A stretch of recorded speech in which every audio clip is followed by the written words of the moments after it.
તમારા બધાનું સ્વાગત છે મારી યુટ્યુબ ચેનલ કેપી હોમ ફૂડ્સમાં. હેલો ફ્રેન્ડ્સ, તો આજે આપણે બનાવીશું સોજીના ઢોકળા. તો સોજીના ઢોકળા એટલા સરસ ઇન્સ્ટન્ટ તૈયાર થઈ જાય છે 10-15 મિનિટમાં જ. તમે જોઈ શકો છો એટલા એકદમ સોફ્ટ અને જાળીદાર બને છે. તો આને બનાવતા વાર પણ નથી લાગતી અને ખાશો તો બહુ સરસ લાગશે. તો ચાલો આપણે બનાવવાનું શરૂ કરીએ. સૌથી પહેલાં આપણે ઢોકળા બનાવવા માટે એક વાડકી રવો લઈ લઈશું. રવો અહીંયા મીડિયમ મેં લીધો છે, ઝીણો આવે છે તે એક વાડકી. એ જ વાડકીના માપથી એક વાડકી દહીં લઈ લઈશું.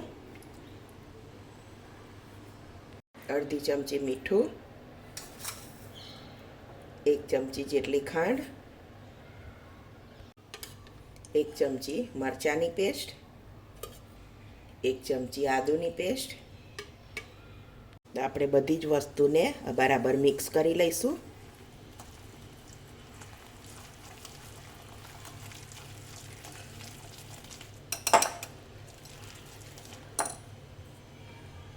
અડધી વાડકી આપણે પાણી ઉમેરી લઈશું.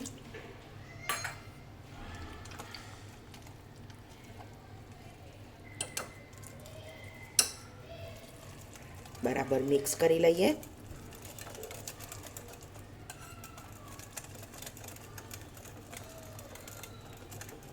તો આ રીતે મિક્સ કરી લેવાનું. તો આપણું બેટર સરસ મિક્સ થઈ ગયું છે. હવે આપણે એને 15 મિનિટ રેસ્ટ આપી દઈશું. હવે આપણે જોઈ લઈશું ખીરું. તો આપણું સરસ થઈ ગયું છે. તો આપણે બેટરમાં થોડું પાણી 2-3 ચમચી જેટલું ઉમેરી અને આપણે એને સરખું કરી લઈશું. બહુ પતલું નહીં, બહુ જાડું નહીં.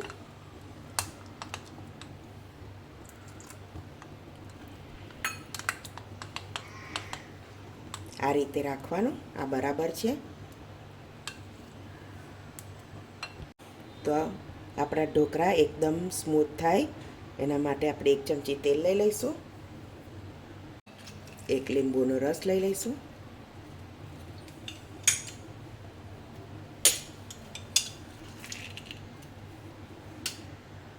બરાબર મિક્સ કરી લઈશું.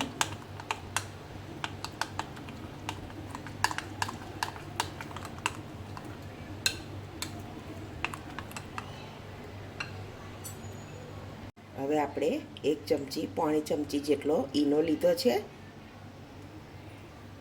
અને આપણે ઉપર થોડું પાણી 2 ચમચી ઉમેરી લઈશું અને બરાબર મિક્સ કરી લઈશું.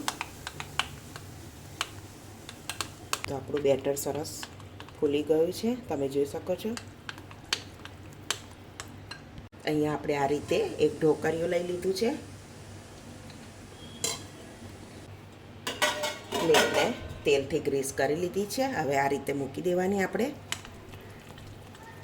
અને તરત જ આપણે જે ખીરું બનાવ્યું હતું એ અંદર પાથરી દઈશું.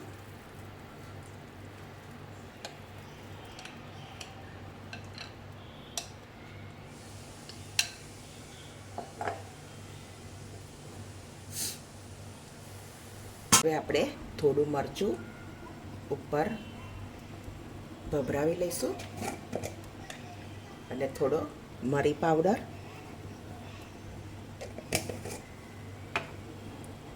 હવે આપણે એને ઢાંકી અને 15 મિનિટ થવા દઈશું. બસ 12 મિનિટ થઈ ગઈ છે. તો આપણે જોઈ લઈશું. તો આપણે ચપ્પુ નાખીને ચેક કરી લઈશું. તો નથી ચોંટતું એટલે સરસ થઈ ગયા છે. હવે ગેસ બંધ કરી દઈશું અને હવે આપણે એને બહાર કાઢી અને ઠંડા પડવા દઈશું. આવી રીતે આપણે એને થોડી વાર ઠંડા પડવા દઈશું. કટ કરી લઈશું. આ રીતે કાપા કરી લઈશું. હવે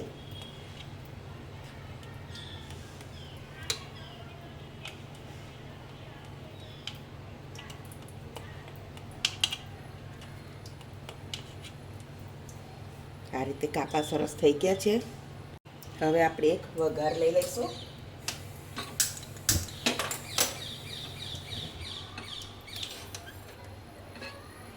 થોડું તેલ લઈ લઈશું 2 ચમચી જેટલું.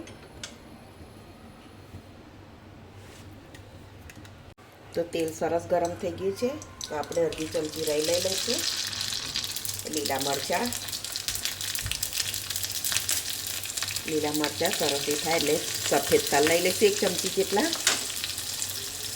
અને મીઠો લીમડો આ રીતે બરાબર મિક્સ કરી લેવાનું.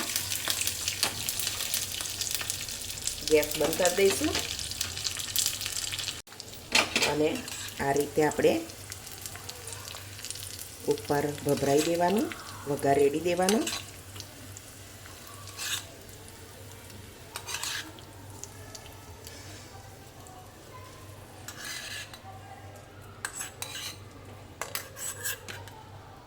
તો આપણે સરસ વઘાર થઈ ગયો છે અને મેં ધાણા અહીંયા ધોઈને સરસ કોરા કરી લીધા છે. તો આપણે ઉપર ઉમેરી લઈશું. તો તમે જોઈ શકો છો આપણા ઢોકળા સરસ બનીને રેડી છે. હું તમને બતાવું. એકદમ સરસ જાળીદાર બન્યા છે, તમે જોઈ શકો છો. તો આપણે એને સર્વિંગ પ્લેટમાં લઈ લઈશું.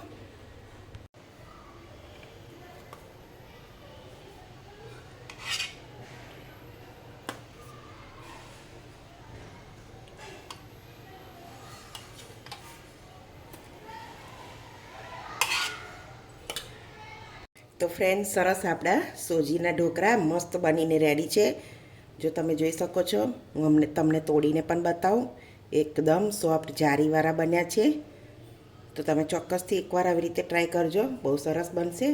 અને જો તમને મારી આજની આ રેસીપી ગમી હોય તો મારા વિડીયોને લાઇક કરજો, તમારા ફેમિલી ફ્રેન્ડમાં શેર કરજો અને મારી ચેનલને સબસ્ક્રાઈબ કરજો. તો હવે મળીશું એક નવી રેસીપીમાં. ત્યાં સુધી બધાને જય સ્વામિનારાયણ.